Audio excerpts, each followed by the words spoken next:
सरकार के आने के बाद में राजीव गांधी युवा मित्र इंटर्नशिप योजना को खत्म कर दिया गया है। करीब 5000 युवक बेरोजगार हो गए हैं।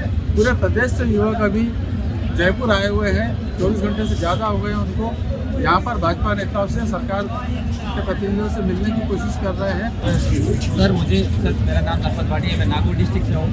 आज 2 साल हो गए हम राजीव गांधी युवा मित्र के पद पर हम कार्यरत हैं। लेकिन पहले तो आपको ये बात बता दूं कि हम कोई कांग्रेस के कार्यकर्ता नहीं है, क्योंकि ये जो योजना थी, ये भर्ती थी, ये वसुंधरा के काल में करवानी थी, लेकिन वो करवा नहीं पाई। वैसे जैसे ही सरकार कांग्रेस की आई तो कांग्रेस ने 2500 पोस्ट पर ये भर्ती निकाली थी, उनको जॉब दी रही। उसके बाद में 2500 और हो गए। कुल मिला के 5000 युवा मित्रों को आज बीजेपी सरकार आते ही उन्होंने बेरोजगार कर दिया।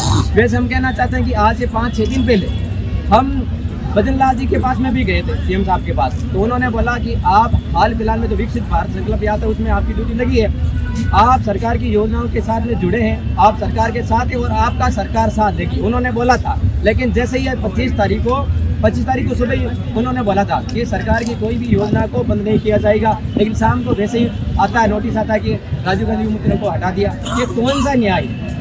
आज हम दर घोड़े की खाने के भटक रहे हैं। और पहली बात यह है। दूसरी बात यह है कि आज हमें 2 साल हो गए नौकरी करते हुए। पहले मैं भी मास्टर की तैयारी कर रहा था, लेकिन किसी कारणवश इसमें जॉब पाने की वजह से मैं मास्टर की तैयारी कर नहीं पाया। आज इस योजना में, इस भर्ती में 2 साल हो गए मैं पद पर कार्यरत हूँ, लेकिन मैं ना तो नौकरी कर पाया इस्ट में और ना ही मैं मास्टर की डिग्री कर पाया हूँ, नौकरी में लग पाया हूँ। मुझे बेरोजगार हो गया। आज मैं किस मुँह से मेरे परिवारों को रोजी रोटी खाने के लिए जो हमारा रोजगार था वो छिन गई, उनको क्या मुंह दिखाएंगे? आज उनकी जो आशाएं थी, उनका जो भरोसा था वो आज टूट गया। आज सरकार से ये निवेदन करना चाहते हैं कि आप जो हमारी ये जो योजना थी, भर्ती थी, उन्हें एक बार विचार करें, हमें हटाइए नहीं, यही हमारी मांगे हैं। जब तक मांगे नहीं हटेगी, मांगे नहीं मानी जाएगी, हम यही धरना प्रदर्शन करेंगे। अगर नहीं मानी गई तो भी हम सीएम के साहब के पास में जाएंगे, और जब तक यहाँ रहेंगे हम भूख हड़ताल भी करेंगे। अगर कुछ नहीं होगा तो हम जान देने के भी लिए तैयार है, लेकिन यहाँ से हटेंगे नहीं। इनकलाब जिंदाबाद। आप ये बताया, जब मुख्यमंत्री साहब की बात की थी, फिर शाम को दूसरा आदेश कैसा आ गया कि मुख्यमंत्री बात कुछ करना है, उसमें उन्होंने ये बताया है कि उन्होंने ये बताया था पहले कि कांग्रेस सरकार की किसी भी योजना को बंद नहीं करेंगे। बाद में ये बता के हमें हटा दिया गया कि हम कांग्रेस के कार्यकर्ता हैं। बताएगा आप यहाँ पे एक व्यक्ति से पूछ सकते हो। तकरीबन यहाँ 3000 लोग इकट्ठा होंगे कल 5 से। आज और लोग आ जाएंगे। यहाँ बीजेपी से रिलेटेड भी लोग हैं, कांग्रेस से रिलेटेड भी लोग हैं, हम किसी पार्टी विशेष के लोग हैं। हम कर्मचारी हैं, हम सरकार के लिए काम करते हैं। हमको आगे बीजेपी सरकार की योजना निकाली, उनका प्रचार आगे जाके लोगों को सुनवाई देंगे। हम किसी पार्टी के लिए वर्क नहीं कर रहे। ना कि कभी हमें ये बोला गया कि आप पार्टी का प्रचार करो, कभी हमने जाके किसी पार्टी का प्रचार नहीं किया। अगर बीजेपी सरकार को उस नाम से प्रॉब्लम है, राजीव गांधी नाम से प्रॉब्लम है, हमारा नाम चेंज कर दिया जाए, हम उसके लिए भी सहमत हैं। हमें हमारी जॉब से मतलब है सर। हम सरकार के लिए जो वर्क कर रहे हैं, हमें दूसरा वर्क दिया जाएगा, हम दूसरा वर्क करेंगे। परंतु सर आप एक चीज समझते हैं, मीडिया है, मीडिया के माध्यम से आप जनता तक ये चीज पहुंचाएंगे कि जब हमारा काम पर्टिकुलर चल रहा है, हम आराम से काम कर रहे हैं, बगैर किसी रीजन के हमें ये नोटिस दे दिया जाता है कि 31 तारीख से आपकी सारी योजनाएं बंद हो जाती हैं, आपका काम निरस्त किया जाता है। तो सर किस मुंह से लेके हम घर वालों के पास में जाए? हमारा रोजी रोटी चलती है, एक व्यक्ति के पीछे उसका पूरा परिवार चलता है। तो ये चीजें उन्हें देखनी होगी, हमारी योजनाओं को वापस से सुचारू करना होगा। जब चुनाव हुआ था तब आप लोगों में अंदेशा था किस तरह की फैसला सरकार ले सकती है? आचार संहिता का पालन करो। कार्य कर रहे थे और आज भी हम उसी काम में लगे हुए थे। गत 2-3 दिन से जो समस्या हमारे सामने निकल कर के आई है कि हमारे प्रोग्राम को बंद कर दिया। आर्थिक रूप से कहूँ तो ये कोई बड़ी बात नहीं। एक कार्यक्रम जो लोग के तक पहुँचाने के लिए दिया गया या उसके लिए चलाया गया ना, उस काम को हम बखूबी कर रहे थे। हमें जैसे आज आपकी बातें निकल करके सामने आ रही कि हम किसी पार्टी के लिए जुड़े हुए हैं या किसी पार्टी के लिए काम कर रहे हैं।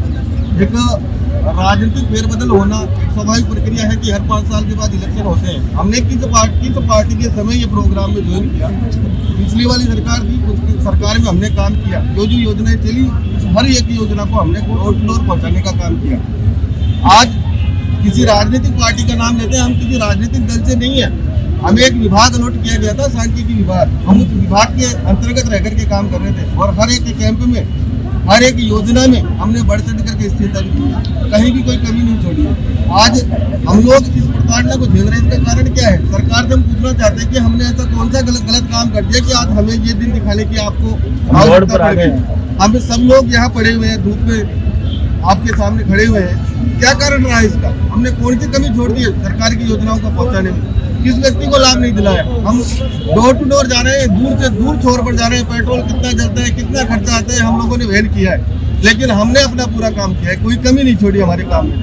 तो सरकार का ये कहना बिल्कुल गलत है कि हम किसी पार्टी के दल से हैं। मैं खुद संघ से जुड़ा हुआ हूँ, मैं बचपन से संघ से जुड़ा हुआ हूँ। मेरी आज संघ का कोई भी पदाधिकारी आकर के टेस्ट कर सकते हैं कि मैं संघ से जुड़ा हूँ, लेकिन संघ की एक पहचान होती है।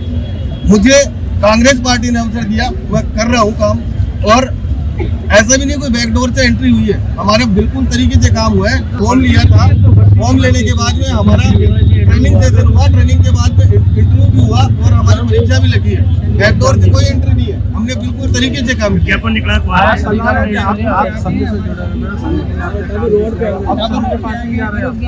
पास बिल्कुल जा रहे हैं, सुबह जाके आऊँ, मैं सुबह भी जाके आऊँ विधायक साहब के पास, हालांकि वो जीत नहीं पाए, लेकिन फिर भी जाकर के आए। उन्होंने निवेदन किया है कि हमारे साथ ऐसा अन्याय क्यों हो रहा है, क्यों हमारे साथ ऐसा अन्याय कर रहे हो।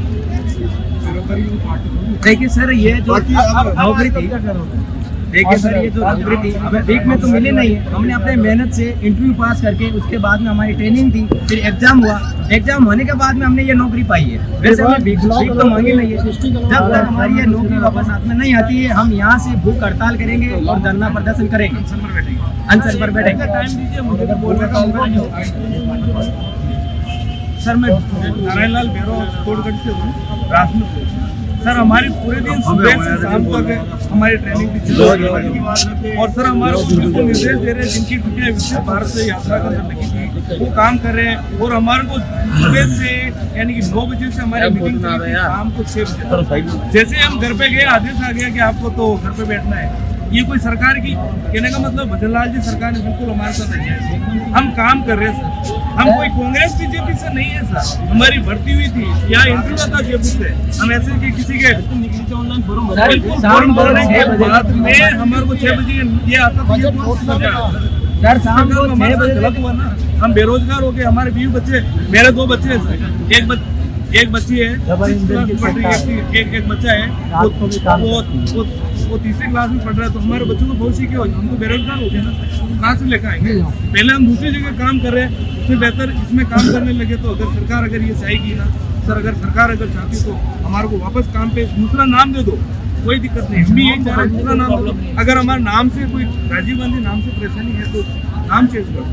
विकसित भारत यात्रा में बहुत सारे हमारे चित्तौड़गढ़ के युवा साथी जो काम कर रहे हैं, अच्छा काम कर रहे हैं, और हमारा भी ये है कि हम भी आगे से काम करें। हमारा सरकार से बस ज़्यादा मैं टाइम नहीं लूँगा, इतना की टाइम। कहाँ से आया? मैं जोधपुर, थोड़ा ये हट जाओ, उनको देख लो, थोड़ा इधर हो जाओ।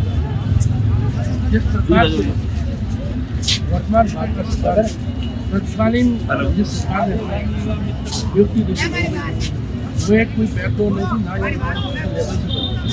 ऐसी भर्ती हुई थी राजेंद्र वक्त साहिब, वो भी इंटरव्यू के माध्यम से। तो क्या वो गलत नहीं थी? उनको भी हटाते, हम लोग उनको हटाने के लिए नहीं गए। हम ये कह रहे हैं, उनको जिस तरह से कांग्रेस जो सरकार बनी थी उन्होंने उनको परमानेंट किया था, संविदा पर लगा, उसी तरह हम मांग कर रहे हैं कि ये सरकार भी हमें संविदा पर लगाए, परमानेंट। लेकिन इन्होंने अपनी दमनकारी नीति अपनाई और हम जैसे गरीबों को, युवाओं को बेरोजगार किया।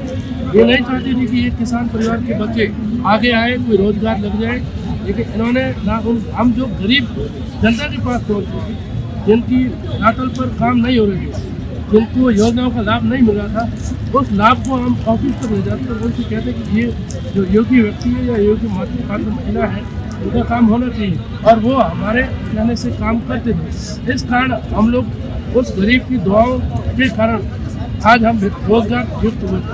लेकिन इस सरकार ने आती अपनी दमनकारी नीति अपनाई और जो भी योजना थी उसको पूर्णतः बंद करके हम सबको बेरोजगार कर दिया। मुझे एक को नहीं किया, 5000 युवाओं को किया, और उस 5000 युवाओं के परिवारों को किया। जो आज परिवार सब लोग, जो मैं सक्षम होऊंगा, सारे 5000 सक्षम नहीं है। किसी घर में शाम को खाना नहीं बनता होगा, किसी घर में सुबह नहीं बनता होगा। तो इसलिए मेरा इस सरकार से निवेदन है आपके मीडिया के माध्यम से कि हमें पूर्णतः बहाल करके अपने इस विचार को पुनः विचार करके और हमें वापस बहाल करें। हम यही आशा करते हैं। अगर ये नहीं करते तो हम आंदोलन सिर्फ गांधीवादी तरीके से, शांतिपूर्ण तरीके से करेंगे और आगे ऐसा वक्त आएगा हम अनशन भी करेंगे, भूख हड़ताल भी करेंगे और यही हमारा काम रहेगा। हमें कोई लाठी बाधा जंग नहीं करना है, ना कहीं तोड़ फोड़ करनी। हम सिर्फ आंदोलन सिर्फ और सिर्फ गांधीवादी तरीके से करना चाहिए। क्या नाम है आपका? राजकुमार कटारा मेरा नाम है और मुख्यमंत्री वजीरलाल जी हमारे हमारे यहाँ कुल 161 RYMP लगे हुए, सभी RYMP गरीब परिवार और उनकी रोजी रोटी है। 161 जो परिवार है उनके घर में मातम बन रहा है। एक पोजीशन है कि बेरोजगार हो रहे हैं, माँ बाप पूछ रहे हैं क्या हुआ, आपने इतना काम किया सरकार के लिए, पूरे गरीब जो लोग हैं उनकी योजनाओं को पहुँचाया है। खुद भरतपुर में मैंने कम से कम 76 से ज़्यादा जो गरीब थे, योजनाओं के पात्र थे, उनको मैंने योजनाओं का लाभ दिलाया। लेकिन ऐसा फैसला लिया है पूरा भरतपुर और हमारे 161 गाँव असमंजस में है। ये क्या हो गया? हम तो अगर वजीरलाल जी अपने को भरतपुर का लाल मानते हैं तो यही बोलना चाहता हूँ कि 161 परिवारों जिंदा, ये 5000 युवा मित्र हैं, इनकी चेहरे पर आप खुशी लाइए, इनको दोबारा से बहाल कीजिए और हो सके तो इन्हें परमानेंट भी कीजिए। लेकिन इस तरीके से किसी भी गरीब की रोजी रोटी पर, उसकी थाली पर लात ना मारें। और मैं कुछ नहीं कह सकता, और वो चाहें वो करें। हम भरतपुर के हैं, वहाँ उनसे मुलाकात होगी, देखेंगे हम क्या कर सकते हैं। और हम गांधीवादी तरीके से यहाँ जो कर रहे हैं धरना प्रदर्शन वो पूर्ण रूप से शांतिपूर्ण तरीका से भी करेंगे और धरना प्रदर्शन देंगे। अगर लाठियाँ भी खाएंगे सर हम तो कुछ भी। आपको ये लगता है कि जो राजीव गांधी के नाम पर योजना से गिरफ्तार चल रहा है इसके कारण साथ राजीव गांधी ये थोड़ी है कि सबका प्रधानमंत्री था, वो पूरे राष्ट्र का था, पूरे भारत देश का था। ये नाम से दिक्कत थी तो नाम बदल देते, बीजेपी कर देते। सीएम साहब से यही रिक्वेस्ट करना चाहता हूँ। मैं एक युवा हूँ, 24 साल का, मेरी 2 छोटी बच्ची हैं। मैं बेरोजगार था, मुझको रोजगार मिला, अब मैं वापस बेरोजगार हो गया हूँ और मेरे पीछे 5000 युवा और 5000 युवाओं के परिवार पूरा बेरोजगार हो गए। मैं रिक्वेस्ट करना चाहता हूँ, भीख मांगता हूँ सीएम साहब से कि हमें रोजगार दे दो वापस। हम हमारा हक मांगते, सिर्फ इतना ही कहना चाहता हूँ साहब। धन्यवाद। एक और सरकार 2.5 लाख लोगों को रोजगार देने की बात कर दी है। अभी भाजपा का मैनिफेस्टो में था ये, और अभी हुआ क्या, 25 तारीख को हम 5000 लोगों को निकाल दिया। उससे अगले दिन 26 तारीख को एक प्रक्रिया विचार हुई भर्ती राजीव महात्मा गांधी प्रेरक, उसको भी रद्द कर दिया। 50,000 वो लोग थे तो 55,000 को लोगों ने पहले बेरोजगार कर दिया। हम लोग पिछले 2 साल से इसमें काम कर रहे थे। आम गरीब वंचित ऐसे लोगों को हम सरकार का उनके योजनाओं का लाभ दिला पा रहे थे। लोगों को पेंशन ऐसे जो लोग अंग्रेजी से नाम तो राजीव गांधी नाम तो दिक्कत है, तो इसका नाम अटल बिहारी वाजपेयी इसका नाम रख दो। या कोई हम तो ये कहेंगे हम तो ये कहते मानिए वजीरलाल शर्मा जी का इसका नाम पर इस योजना को चालू रखे, लेकिन हम लोगों को कम से कम रोजगार दे। मेरा नाम नरसिंह शास्त्री और मैं अलवर ज़िले से आया हूं और मेरा सरकार से निवेदन है कि जो राजीव गांधी युवा मित्र इंटर्नशिप कार्यक्रम है जो समाप्त कर दिया है उसको पुनः बहाल करें और हम सब बेरोजगारों के साथ जो अन्याय दिया है और नववर्ष के पावन पर्व पर और इस बीते वर्ष में जो सरकार ने हमें गिफ्ट दिया है वो बहुत ही ऐसी विडंबना हमारे साथ है कि हम अपनी दुख और दर्द किसके सामने बयान करें। और मजबूरन हम सब लोग पूरे राजस्थान से युवा मित्र जो है यहाँ एकत्रित हुए हैं। आज धरने को दूसरे दिन जारी है और हमारी एक ही मांग है सिर्फ कि राजीव गांधी युवा मित्र इंटर्नशिप को पुनः सरकार बहाल करे। और एक तरफ जहां सरकार युवा बेरोजगारों को रोजगार देने का वादा कर रही है, वहीं सरकार ने राजीव गांधी युवा मित्रों को 5000 युवा मित्रों को जो है उनकी इंटर्नशिप को जो है समाप्त कर दिया। मेरा निवेदन है, युवा देश का भविष्य है और यदि सरकार भविष्य के साथ खिलवाड़ करे ये हम कतई सहन नहीं करेंगे। हम शांतिपूर्ण तरीके से अपनी मांग कर रहे हैं कि सरकार हमारी मांग को सुने और विचार करे और इंटर्नशिप को पुनः बहाल करे। ये पूरे प्रदेश से युवा आए हुए हैं जो बेरोजगार हो रहे हैं। 1 तारीख को नए साल के दिन ये बेरोजगार हो जाएंगे और सबकी एक ही मांग है कि सरकार भली योजना का नाम बदल दे लेकिन योजना को जारी रखे, इनकी नौकरियों को खत्म नहीं करे।